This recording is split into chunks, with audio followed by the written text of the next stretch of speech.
Pertobatan tidak hanya sekedar kata-kata saja, namun pertobatan itu harus menghasilkan buah yang nyata. Bertobat berarti kita merubah hidup kita.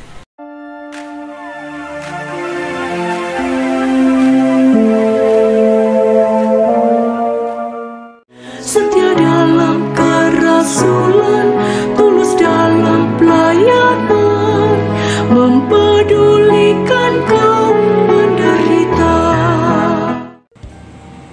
Halo sahabatku terkasih, di mana saja berada, jumpa lagi dengan kami di Renungan Life Spirit SMGM edisi 3 Desember 2022. Renungan minggu ini akan spesial dibawakan oleh Suster Maria Sifra PRR. Mari kita dengarkan bersama.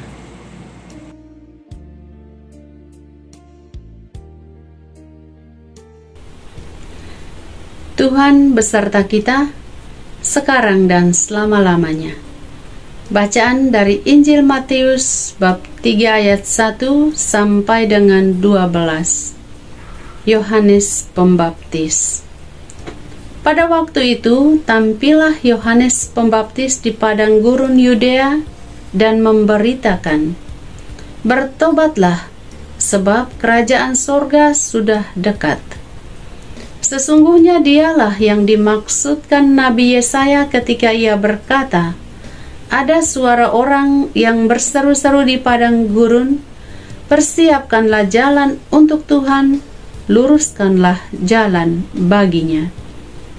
Yohanes memakai jubah bulu unta dan ikat pinggang kulit, dan makanannya belalang dan madu hutan. Maka datanglah kepadanya penduduk dari Yerusalem dan seluruh Yudea, dan dari seluruh daerah sekitar Yordan. Lalu sambil mengaku dosanya, mereka dibaptis oleh Yohanes di sungai Yordan. Tetapi waktu ia melihat banyak orang Farisi dan orang Saduki datang untuk dibaptis, berkatalah ia kepada mereka, "Hai kamu keturunan ular beludak, siapakah yang mengatakan kepada kamu bahwa kamu dapat melarikan diri dari murka yang akan datang?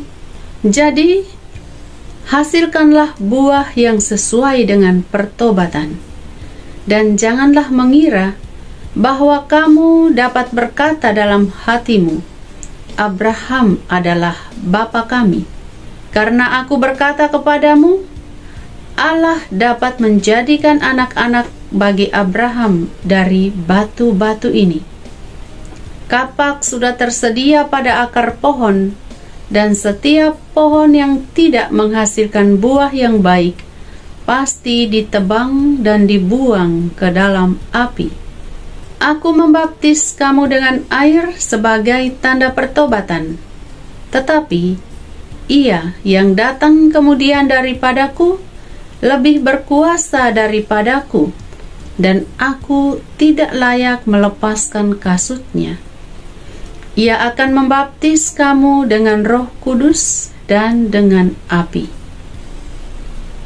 Alat penampi sudah di tangannya, dan ia akan membersihkan tempat pengirikannya dan mengumpulkan gandumnya ke dalam lumbung.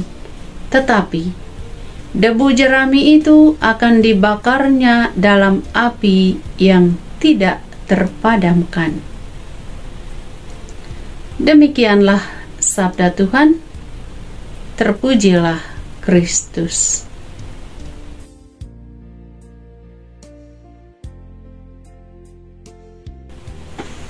Bapak, Ibu, saudara-saudariku yang terkasih dalam Kristus, tema permenungan kita pada hari Minggu Advent kedua ini, seruan pertobatan. Kehadiran Yohanes Pembaptis menjadi titik awal pekerjaan Tuhan Yesus. Pembaptisan yang dilakukan oleh Yohanes adalah tanda pertobatan, sebab akan datang yang lebih berkuasa daripada Yohanes Pembaptis. Dia adalah Yesus Kristus yang akan membaptis dengan Roh Kudus dan api.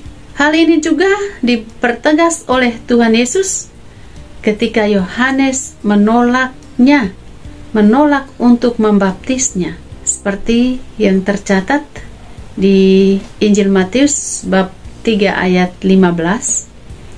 Biarlah hal itu terjadi, karena demikianlah sepatutnya kita menggenapkan seluruh kehendak Allah. Seruan pertobatan yang disampaikan oleh Yohanes Pembaptis adalah seruan bagi manusia untuk mempersiapkan diri bahwa akan datang Dia yang membersihkan diri kita dari dosa-dosa kita. Namun demikian, Yohanes mempertegas bahwa pertobatan tidak hanya sekedar kata-kata saja, namun pertobatan itu harus menghasilkan buah yang nyata. Bertobat berarti kita merubah hidup kita dari yang tidak baik menjadi lebih baik, dari yang berdosa menjadi manusia yang bersih dari dosa-dosa. Pertobatan berarti juga kita membangun sebuah hati yang baru, perubahan hati. Jika hati kita mungkin dipenuhi oleh berbagai perasaan-perasaan, prasangka-prasangka yang tidak baik kepada orang lain misalnya, kita merubah hati kita menjadi hati yang murni. Itu adalah buah dari pertobatan. Pertobatan juga bisa dalam arti kita merubah cara pandang kita, cara berpikir kita. Jika kita seringkali dikuasai oleh pikiran-pikiran yang negatif atau cara pandang yang negatif tentang sesuatu atau tentang seseorang, baiklah, di masa tobat ini, dalam seruan tobat yang disampaikan oleh Yohanes ini, kita berusaha untuk merubah diri kita, merubah cara pandang kita, merubah cara berpikir kita. Bapak Ibu, para sahabatku yang terkasih, keselamatan dari Tuhan tidak akan sampai kepada orang-orang yang hanya hidup dengan kebiasaan-kebiasaan ajaran agamanya saja. Keselamatan itu akan sampai pada orang-orang yang mengalami buah dari pertobatan itu sendiri.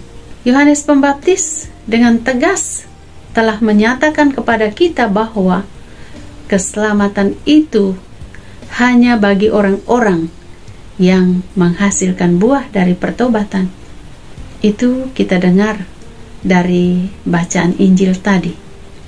Oleh karena itu, pada hari Minggu Advent kedua ini, firman Tuhan ingin menyuarakan kepada kita untuk membuka diri kita, memperbarui hidup kita, agar Allah bisa masuk ke dalam hidup kita, bisa masuk ke dalam hati kita.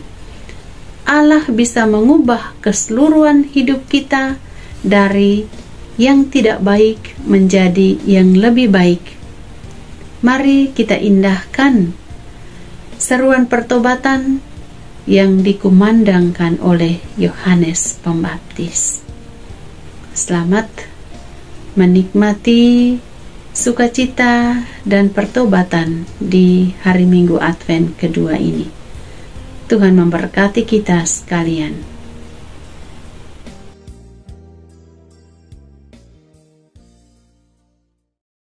Oh Tuhan, datanglah.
kasih kepada Suster Maria Sifra PRR yang telah membawakan renungan minggu ini.